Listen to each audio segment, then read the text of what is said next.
If you haven't heard about Anchor, it's the easiest way to make a podcast. Let me explain. It's free. There's creation tools that allow you to record and edit your podcast right from your phone or computer.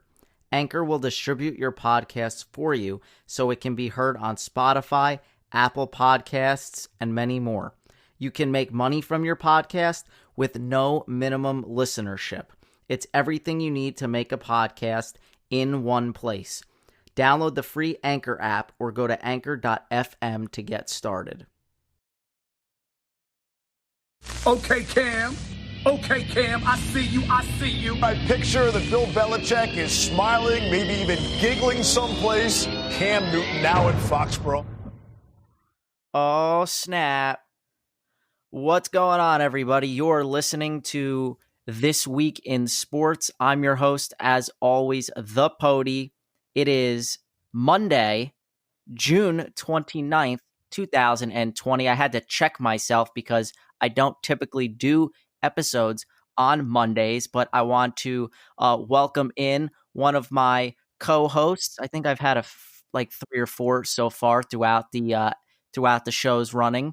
And my good buddy Nick, what's up? Welcome. Thank you for joining me. It actually was your idea to do this. So, yeah, I say welcome, and we'll dive right in. Thank you very much for having me, Pody. I appreciate it. And I'm looking forward to doing a little surprise Monday episode for you and all your viewers out there that are eagerly waiting your new podcast on Friday. But we'll give them a little snippet into the Monday action of sports today. So thank you again for having me.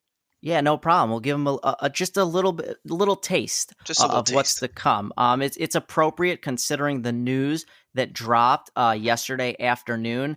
And when I saw it, I jumped in our boys chat and I just said, well, F me, right? Because as a Jets fan, this couldn't have been more perfect for the New England Patriots. They lose Tom Brady. They go out and they sign a former MVP in Cam Newton of the Carolina Panthers. And I expected this. This was not like something out of left field. It was only a matter of time before Cam Newton, signed somewhere. And it puts us in a interesting spot. I know realistically this wasn't a year for the Jets to make any moves or anything, but who knows if we'll even have a season. According to Anthony Fauci, what he says, we're supposed to get a second wave, and right now Florida is a mess in its own right. But Adam Schefter reported this yesterday afternoon. It is a 1-year incentive-laden deal. Okay, and here's what he had to say on the Patriots signing Cam Newton. There was not a strong market for Cam Newton's services. There was very little market for his services. Cam Newton recognizes he's not going to land an outright starting job. He's not going to get one of these $30+ million a year jobs, and he's got to take the best deal with the best opportunity. What better opportunity than to go to a Super Bowl contender in New England that just lost Tom Brady and try to replace the greatest quarterback of all time in an offense that's hummed the last 20 years with Brady at the helm? So let me ask you, I want to get your thoughts real quick on how you view this, because you're an AFC West guy, Broncos fan. What do you see from Cam Newton and the Patriots from an outsider's perspective looking in on the AFC East? Well, I think the cool thing that we have in common is that we both have a mutual disrespect towards the New England Patriots. Right. But as early as when free agency started, you really started to hear rumors about Cam going to a team like the Patriots. The quarterback carousel that was going around, all these guys flying off the charts pretty early, and Cam was left to kind of pick up the dust and reevaluate himself and continue to just kind of self-promote himself on social media that, hey, I'm striving to be healthy, I'm trying to get there, and an opportunity is going to come my way, and I'm going to jump on it. It took a little bit longer than expected, but early on, I think we all kind of tied the line between the Patriots and someone like Cam Newton, 6'5", 250-pound athletic quarterback, has a couple mechanical problems, but he's a proven starter in the NFL, 9 years. He currently ranks 10th, I believe, on active quarterbacks for most games started. So he's a tough guy. He sat out most of last year. He played one game, got hurt, and we all know the story. The Panthers kind of dwindled. But for me, I kind of hated Tom Brady more than I actually hate the organization of the Patriots. but kind of looking out without a bias towards them, I like this move a lot. I think it positions them to open up a playbook that they've been so conservative with Tom Brady at the helm, totally focused on being a complete pocket passer, accurate route running, reliable receivers, which they kind of lacked in a couple previous seasons. But they still have Julian Edelman. They still have the best coach in the NFL within Bill Belichick, and they have an offensive-minded genius still on the staff in Josh McDaniels, who I see completely benefiting from this signing. And I know that it's not one of the flashiest signings this offseason, but I can't underscore how much I actually, to be honest with you, Pody, I actually like this signing a lot. I hate to say it, but I think I'm right there with you. Now, of course, as a New York Jets fan, I hope that the New England Patriots crash and burn. This is interesting, though, because for Bill Belichick, if you can't beat him, go get him. Cam Newton, one of only 2 quarterbacks that have gone undefeated against Bill Belichick. Cam Newton went 2-0. There is one other quarterback out there, and you might know it. You might know who it is, possibly, who actually went 3-0 against Bill Belichick in his career. He's no longer a quarterback in the league, but you want to take a stab at this, who it is? I'm assuming it's the sheriff you're referring to. I'm assuming it's Peyton Manning. It is not. What? Spill the beans. It is, in fact, Jake Plummer. Oh, my goodness. Yep. Going that far back? Okay, I can respect that. I have a Plummer jersey. Surprisingly enough, I was shocked when I saw that tweeted out earlier this morning, I believe it was. But some other numbers I just want to point out is that the odds makers in Vegas, you like the move, and I kind of like the move. It's sneaky, it's good, not a lot of risk, and the odds makers, surprisingly, I think I saw anywhere from they're giving them half a game to a game and a half improvement with Cam Newton over the second-year rookie Jarrett Stidham. So I was a little surprised at that, but that all hinges on Cam's health. That's been the problem. He hasn't played in too many games over the past season and a half. Okay, of course you can't. When he is healthy, he's only 31, and most guys, this is when they start to hit their prime of their career. Most guys, really start to hone in and start winning some Super Bowls at this age. 39 games with both a passing and rushing touchdown for Cam Newton. That is an NFL record. He had this is the problem with a guy like Cam Newton. You saw it with RG3, a guy that likes to move around and rush the ball a little bit. Did that a lot early on in his career, and because he's so big, he was able to take those hits. But as he got a little bit older, not so much. 1,235 plays contacted since 2011. That leads all quarterbacks during that span, which is precisely why he's been so injury plagued for the better part of the last few seasons. Unfortunately, this is a little concerning. 34.3 total QBR since week 10 of 2018. I think that is second worst in the league, and he was 0-8 over that span. But again, like I said, only 31, and that's, of course, I'm sure what the Patriots were looking at is that, it's Bill Belichick. He can turn anything to gold, okay? And he's rehabbing from that foot surgery, which put him on IR after week 2 last season. And he did pass a physical on March 23rd. That's the key there. But again, the reason that I think he stayed on the market so long is because of the pandemic with COVID.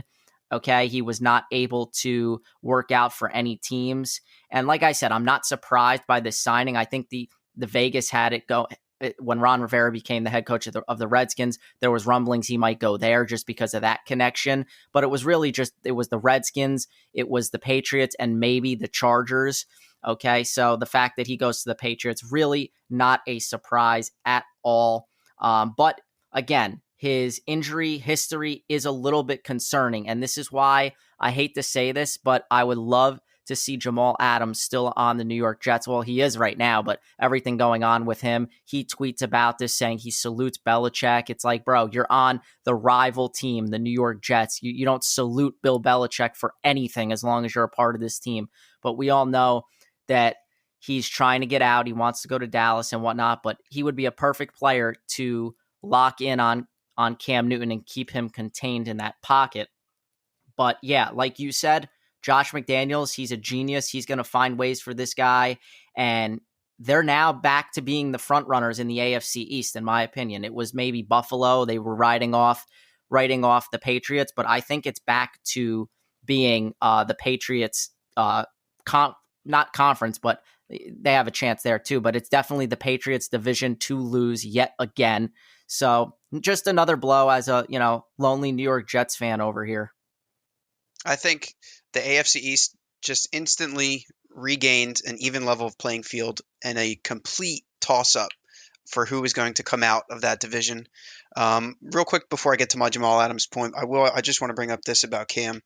It's almost ironic that they go from having the greatest quarterback arguably of all time, where if you were to even breathe on him or touch him in the face, that a yellow piece of cloth was going to come flying out of a referee's waist. And now they go in the direction of one of the most physical. He can tolerate almost any type of hit in the NFL, and the refs will just not throw any type of flag their way for that team that Cam's on. I think that is one of the more overlooked points that people aren't talking about. Tom Brady would get a flag if you tackled him anywhere close to his ankle. Cam Newton can literally get laid out, helmet to helmet hit. He's on the ground, face into the turf, almost unconscious, and the ref is not even blinking an eye. So I think that's going to be a pretty cool storyline to follow. It just goes to how biased the league is towards certain quarterbacks and stuff like that. But that's something that Belichick always had up his sleeve, is that he could rely on Brady to maybe take a dive or step into a hit that was definitely towards his head, get an easy 15 yards, keep the drive going. Whereas now they're going to have to run option plays. Cam's going to take a beating. And they've never been known to have a really good offensive line in New England. They've had a couple studs come in and out over the years. They lose a couple left tackles after they show the Brady effect, where you can protect the best quarterback in the league decently. So you move on, you get a nice little lucrative contract. But it's even more reason right now that the Jets need to do anything that they can to damage control the situation and save Jamal Adams. I know there's a lot of Jet fans out there that want him to just kick rocks and get the hell out of Dodge. But I'm one of those people that I think that if they can make it work, then they keep him, then they should, because a free safety like that has that playmaking ability, that his first 3 years in the NFL and his stats compare that to only J.J. Watt over that time span. It's a testament to the type of player he is. It's not his fault that the market in the NFL is dictated by need, by position, and sadly safety is not one of those. But I think if the Jets keep that, that's a strong box play safety for them. This AFC East, their offense is very spread out, very run oriented, and a player like Jamal Adams benefits greatly from this. But hey, if he wants to get traded, and the Jets actually make that move, and he wants to go play on a dwindling 1-year contract and kind of sign with a team after that for big money that he thinks he's earned, then so be it. Yeah, that's a really good point. I think that everything after that signing yesterday, everything changes. If I'm the New York Jets, I put my ego aside for a second, or not even ego, what you want to call it. It's just, they don't need to pay him because he's under contract, whatever. I think you put it all aside. I know he's been a diva, this, that, and the other. But I think, honestly, you have to swallow your pride and just pay the man. Like you said, it's not really that fair that position dictates, what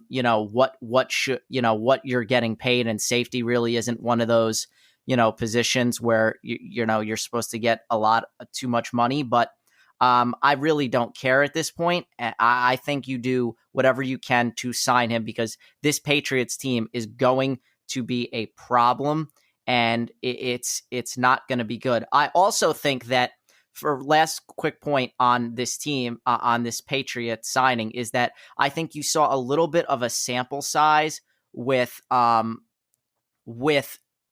Josh McDaniels having to use Jacoby Brissett during the 4-game suspension of Deflategate.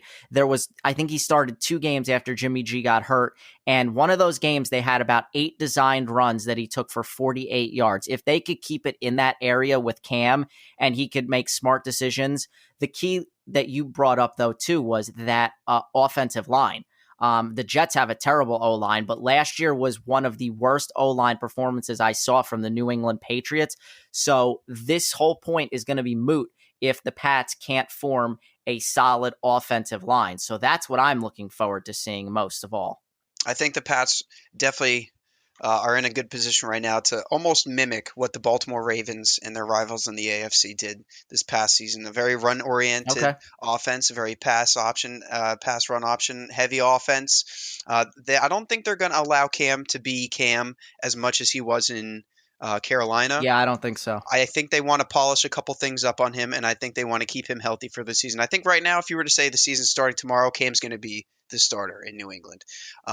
Nothing against Stidham, but when you have a former first-round pick in the NFL draft and former MVP in 2015, I think somebody that has that type of personality, that flamboyancy to him, he dresses to impress. He'll show up to a picnic and he's wearing a $15,000 outfit. He walks the walk and he talks the talk, and he may not be a Belichick-style quarterback, but what he brings to that offense and what he brings to that organization is they're in rebuild right now. They're trying to maintain their high status in the NFL. They're in a division that is not technically a cakewalk, but these other teams just can never catch up to the Patriots and what they do year after year, and they can never duplicate it. But I just really like the signing. Yeah, the signing it's gonna be interesting. That's for sure. I think it's gonna work out because it's Bill Belichick and everything works out, and that'll segue into our next segment, and we'll talk more Patriots because guess what? And this is my theory. I think they signed Cam Newton yesterday because they knew that this story was coming out, and they were totally ready to cover it up with this signing. So here it is. The Pats get hit with a fine of $1.1 million and they lose next year. So 2021's 3rd round draft pick. And this all stemming from, wait for it, their filming of the Bengals sideline in week 15 last year. The Bengals, who mind you had one win, I believe, against the New York Jets at the time of this filming. So apparently it was supposed to be for some website series or some BS that they tried to twist. But again, this is a slap on the wrist, as it always is for the New England Patriots. It's why Roger Goodell is the most hated commissioner in all of sports, because he continues to let them get away with, cheating after cheating after cheating. Although I think Deflategate wasn't really too big of a deal in my opinion. But yeah, this is just another one of those stories that I think they covered up by signing Cam Newton, because not too many people are talking about it this morning. No, not too many people covered that at all. It was like a 2-week thing. You're playing the worst team in the NFL, and you're using cameras to cheat. It got blown over too fast. And then I agree with you. I think they dropped this signing because they knew that the story was going to come out and they're going to lose a 3rd round pick and get fined. But that's just sports politics for you. That's just how it is.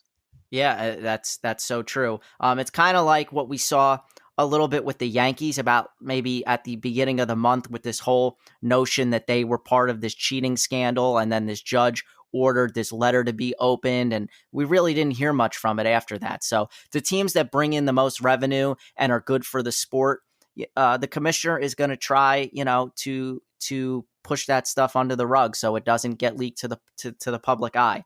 Okay, moving right along, let's talk real quick about sad news to bring to you guys here.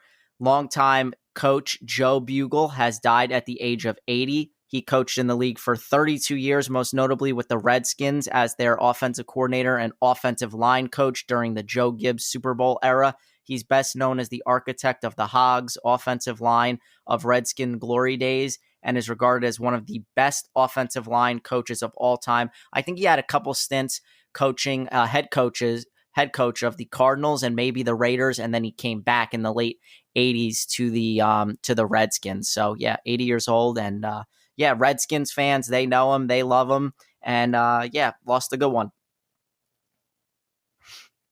Real quick, Ant, I just want to fill some of the fans in on some UFC news over the weekend. We had probably one of the best UFC fight nights in recent memory that I can remember, where two top five lightweights met in the main event on Saturday, the 27th. Dustin Poirier fought Dan Hooker. Dan Hooker, the fifth ranked lightweight in the division. Dustin Poirier, the third. In a 5-round, every hit looked like it was going to knock the guy out brawl. It was an absolute slugfest. The first 2 rounds, Dan Hooker was looking like a beast. All he landed was shot after shot on Poirier's cheek and his eye. He was bloodied, he was battled, and they went to the end of the second round. Poirier must have heard something in his corner because he came out with vengeance. He ended up dominating majority of the rest of the fight. It was a instant classic, one of the best UFC fight nights of all time. And Poirier won at the end of the 5th round by unanimous decision, taking the victory. And it opens up a lot of opportunities for this crazy, crazy lightweight division. You got the UFC Fight Island is supposedly making an appearance. I think a video has surfaced of what it's going to look like, but I'm not sure. I can't 100% confirm that. Dude, I cannot wait for Fight Island. It's going to be insane. Get your sunscreen. There's going to be UFC on the beach. It's going to be a amazing time. Dana White, a man that always lives up to his word. He promises fans something, he goes after it. He tells people he's going to get Fight Island going. He does it. Absolutely. I love him. He's one of the best commissioners and owners and CEOs in all of sports. I think Roger Goodell and Manfred could really learn from something that Dana White does week in, week out, and he backs his fighters up. I know there's a big power struggle right now in the UFC because not a lot of fighters want to fight. But Dana White has made it clear, if you want to fight in the UFC and you want to get paid and you want to, with the pandemic and everything, obviously, but if you want to fight, there's a place for you to fight. They continually pump out great cards week after week.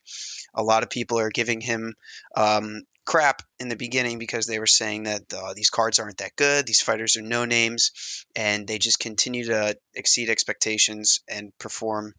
And I highly recommend that if you guys see on a Saturday night a UFC event coming on, whether you stream it online or you purchase it, or if you're lucky enough it's a fight night and it's a free one on ESPN, definitely check it out. It's definitely worth the 3 or 4 hours of live spectating sports that a lot of us cannot really find right now. Okay, awesome. Good stuff. Yeah, I can't wait for Fight Island, dude. I've been Dana White, that guy is one of the best entertainers in the industry, and he delivers. When he says he's going to do something, he delivers. And like you said, you've got a lot of fighters that are sort of retiring or refusing to play, John Bones Jones and a bunch of other guys. But the sport is still going strong during this pandemic. The major sports have not really started up yet. So, yeah, I can't wait for Fight Island. Okay, let's take this thing and switch gears. We'll talk real quick some NBA news. I mentioned it on Friday's episode that J.R. Smith was a leading candidate to replace Avery Bradley, who was opting out of the NBA restart in Orlando, and that has become official. The Lakers are signing J.R. Smith, so there is that. He brings LeBron and J.R. back together. They won a championship in Cleveland. Honestly, he's been out of the game for like a year, but I think it is a pretty good signing. I mean, who else is really out there? I've been seeing some of the guys that the Nets are signing. It really doesn't do much for me. So I don't know. You have any thoughts on that? Does he help the Lakers, over the edge to become that championship contender? I think what it does for the Lakers, I think it gives them a level of comfortability for LeBron. He's played with JR for numerous years when they were in Cleveland together. He's a guy that can come off the bench and electrify the game, chuck up a couple threes. Decent basketball IQ. He's a veteran. He's been around. Will he remember the score though? Hopefully he remembers the score. I think LeBron has melted it in his mind by now. And after that internet meme, where he's squinting his eyes and looking back. Oh man, I think he's learned his lesson. I just hope that. Watching JR when he was on the Nuggets and the Knicks, he was just such an electrifying player. And I'm honestly a little bit of a a LeBron fan. I know you could care less about LeBron. I think you like Steph Oh, Curry a little bit barf. more, but I think that LeBron's one of the more dominant players in the game, and if he can play and he's healthy, I think that it's definitely instant TV for me. I always will have to tune in, and we won't even have to wait long to see him because when the season starts on the 30th, on July 30th, on a Thursday night, 9 p.m. on TNT, we'll be getting the Clippers at the Lakers in Orlando, technically because it's going to be in the Disney theme park. They're doing this whole thing. You won't even have to wait long to see your Nets play. They play the following day, in the 31st. They play the Magic in Orlando with no fans. Yeah, So that'll be interesting to see. I'm eager to get basketball back. I've been biting at the teeth to get something to bet on, get a couple parlays going, and the NBA seems to be something that I can actually win with. So I'm excited for that. And it's good to hear sports are actually making a comeback, especially the NBA, and how many precautions they've taken for their players and for the sport in general and everyone involved, where they've been able to get this isolated location in Florida and kind of resume the season. yeah, no doubt. It's definitely makes for good TV when LeBron is contending for a championship. I just like to see him lose because, that's me. I like to hate. What I would Okay, hate to see. Okay, sorry, go ahead. no, you're fine. No, speaking of my Nets, you brought that up. They did release the schedules. It's going to be a doubleheader to start the season on opening night. I didn't look at it fully just yet, but yeah, the Nets, I don't know what's going on right now. First, Kevin Durant had the COVID. I think a couple other guys had it. Now I'm hearing just came in like 20 minutes ago that Spencer Dinwiddie has tested positive for COVID. So, I mean, we're still a month out, so I don't see any issue with him missing games or anything like that. So that should be okay. But then I saw today Wilson Chandler decided to opt out of the season of the restart, citing that he wants to spend more time with his family. Bro, probably your average NBA fan doesn't even know who Wilson Chandler is. You've had since March to spend time with your family. What kind of excuse is this? You don't need more time to spend with your family. No, you need to go to Orlando and help your team, push forward into the playoffs. What you want to spend time with your family? Go make those 14 game checks that you're now going to be fined, and then use that money to stay in Disney a little longer after this is all over. And that's how you spend time with your family. I'm so over these players that are opting out of the season and taking a championship essentially away from their teammates who are actually all about their team that want to compete. You should want to be in Orlando and want to compete for a championship, being that you've been without basketball since March. This is probably the longest any of these guys have gone without playing their professional sport. And the fact that you're just going to basically throw it away, and now the team has to scrounge and find these scrubs to sign. Like I saw they signed Tyler Johnson from the Suns, and it grinds my gears, man. I think that these guys are all about me in today's day and age. And ask Michael Jordan. You don't win championships by yourself. Okay. I mean, ask Michael Jordan, he might think so, but that's a bad example. But no, you get the point. You need to win with five other guys, with five guys on the court. And the fact that you want to stay home and not help your team win, that's to me is a joke. It's a joke, and I think when you mentioned it last week on your podcast or the week before when you were debating with the Kyrie Irving news, how he's one of the most vocal proponents for the players' union about sitting out the season and not participating in the season no matter what, and he has the backing of other players around the league. And then you get a response from somebody like Austin Rivers, who's playing almost devil's advocate with the conversation, saying that, there's players that rely on these checks to support their family and stuff like that. Then you look at Wilson Chandler, so you've been in the league before, man. Like, this might be one of your last runs that you can possibly have to get a championship, and you're on a team that is pretty good. They have a chance to kind of sneak in to this new playoff model that the NBA is presenting. I don't understand it. If I was in the NBA, if I was Wilson Chandler, I would want to be playing in Disney. I would want to get that experience where the league is literally taking every precaution possible. But the other question I would pose would be to Dinwiddie is, who are you in contact with that you're getting coronavirus? I thought these athletes were supposed to be home training. They're doing virtual training to keep in shape. They have people that can go out and get food for them and maintain that diet for for peak performance when the season kicks back up. How is someone like that contracting coronavirus, and who else was maybe in that gym with him? Was it other NBA players? Was it a trainer that also works with other players around the league? So if I was the Nets, I'd need to handle this very swift, make sure that everyone else that was in contact with him does not leave, self-quarantine for 2 weeks, and you have a month until the season starts. So hopefully Spencer does not see any long-term effects from the virus, because Rudy Gobert came out the other day and said he still has problems smelling 3 months I did after see that. 3 months after he got the coronavirus. Yeah, it's no joke, and I think to your point, because New York, everything is on the decline. Like, they were one of the worst states to start off with, as was New Jersey, Connecticut, and now they're on the decline. But I think I've been seeing it a lot with the golfers lately, the past couple days and throughout the weekend as they played at the Travelers. What's happening is these trainers and like the caddies that carry their clubs for them, they're the ones that are starting to get the virus first, and then they're passing it on to them. But like you said, yeah, these guys, like, I get it, everything's open and you could go shopping and go to ShopRite and go to, Whole Foods and whatnot, but like, you have a season coming up in a month. You shouldn't really be leaving. And if you do have to leave, you need to cover up, wear that face mask. You might not like it, but just because the cases are on the decline doesn't mean everything goes out the window and all the rules. You could just start, forgetting the socially distancing and all that. So, but I do think, because it's supposed to be like trainer and player one-on-one with like nobody else in these facilities. So I think it's probably coming from the trainer, or they're getting it out in the open and they're not being careful enough. But yeah, they at this point in time, you should be very careful with what you're doing. Okay, let's move this thing along and talk real quick about Major League Baseball. So I talked on Friday how we are going to finally have a 60-game season.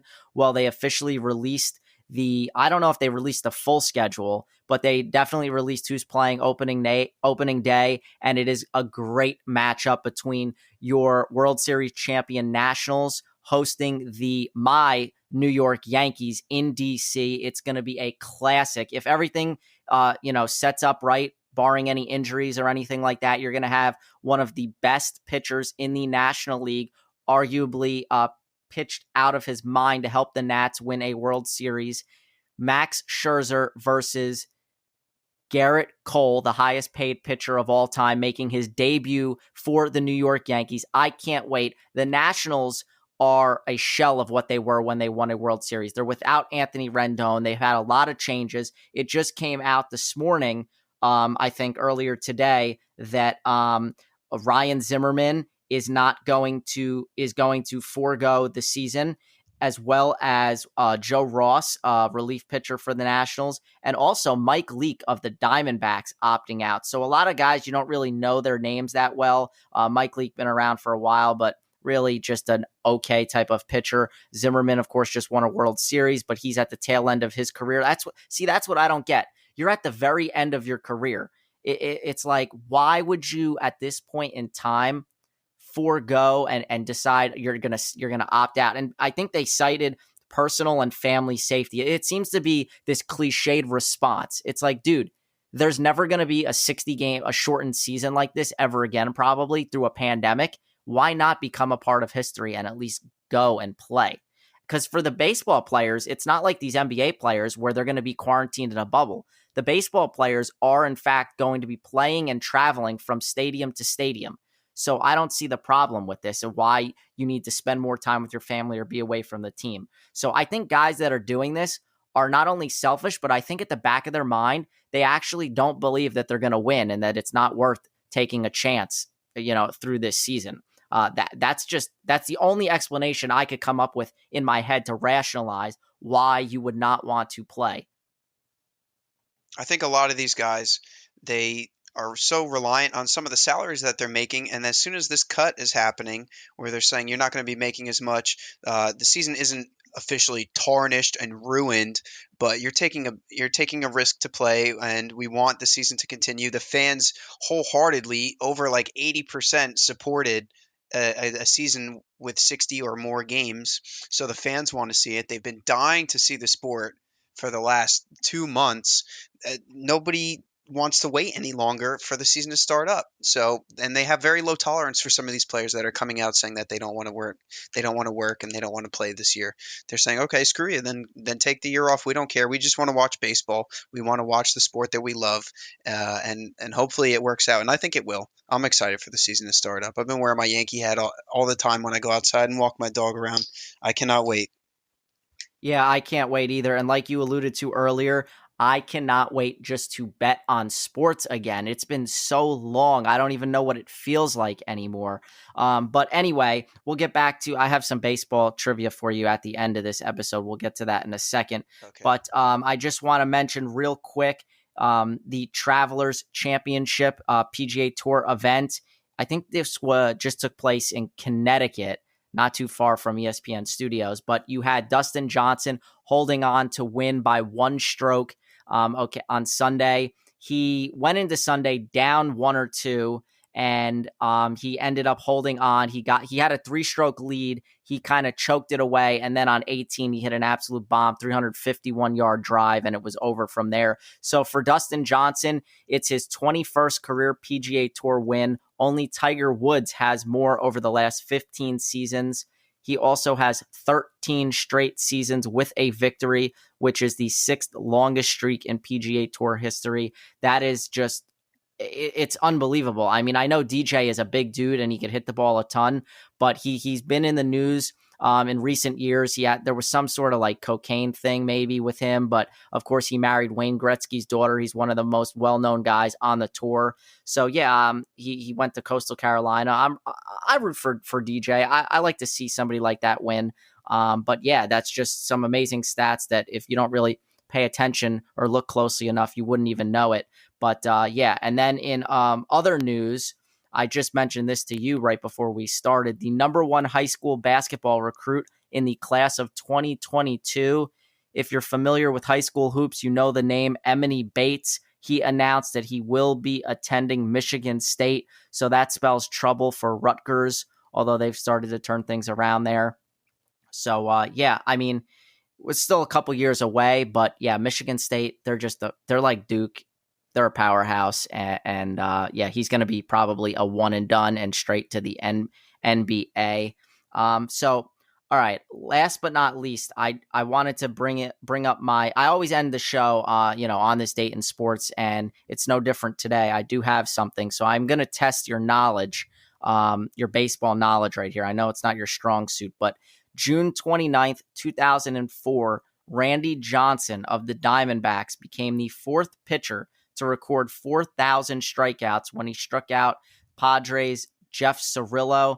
He would go on to finish his career with 4,875 strikeouts, second only to Nolan Ryan and first amongst all lefties. Do you know, this is the question, what Randy Johnson's nickname was?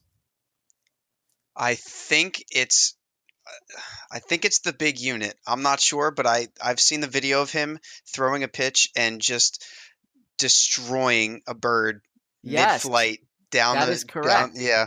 Yep. Everybody, I'm sure that, I don't know what the views are on that video, but that is classic Randy Johnson, the big unit. That is right. That's what his nickname was. That to me, Randy Johnson to me is the one guy that I fear amongst all pitchers all time. He's maybe Aroldis Chapman because he throws probably just as hard, but a lefty hard throwing kind of sidearm guy, just bringing the heat upwards of 100 miles an hour. That over 6'4", just an absolute beast. You couldn't pay me to stand up at the plate and try to hit that because I'd be so afraid that I'm going to get hit and die. Like just an absolutely intimidating, fearsome type of guy. And yes, somehow the stars aligned and he threw a pitch, it crossed home plate and a bird flew by, a pigeon or something, and he absolutely exploded it. If you've never seen it, I don't know, you must be living under a rock, but you've had to seen it by now. It's one of the best videos. I saw the video before I knew who Randy Johnson was. Okay, yeah, there you go. But being 6 foot, he looks like he loves beer more than Stone Cold Steve Austin. He's 6'10". Absolutely. I could not imagine being a baseball player back then from like the early 90s to the 2008s, 2009s, going against Randy Johnson, throwing a left-handed two-seam fastball down the middle, and I'm just sitting there. I'd be blown away. I wouldn't know what to do. Dude, tell me about it, right? It's just crazy.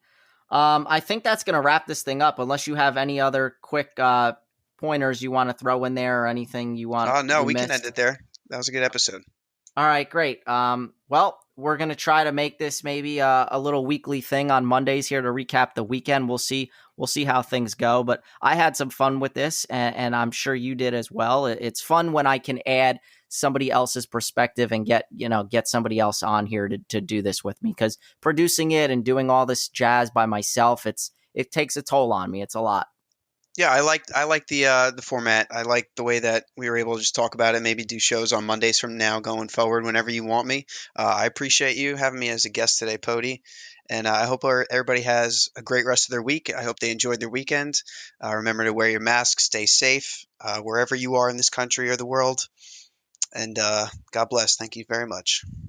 All right, that's going to wrap this thing up, guys. Thanks for listening. Thanks for tuning in. You'll get a surprise probably in a couple hours or maybe in the morning when you check your phone and you get an update that there's a new podcast out this week. But yeah, I had some fun. From Nick to the Pody. You've been listening to episode 102 of This Week in Sports. We are signing out. Okay, Cam. Okay, Cam. I see you. I see you. Willing to go to New England? Succeed to be the successor to Tom Brady? Oh, my goodness. I like it. I like it. Can New England win the Super Bowl again? Can they do it again? I don't know, Patrick Mahomes. I don't know, Deshaun Watson. I don't know, Lamar Jackson. I don't know. I don't know. But I love it.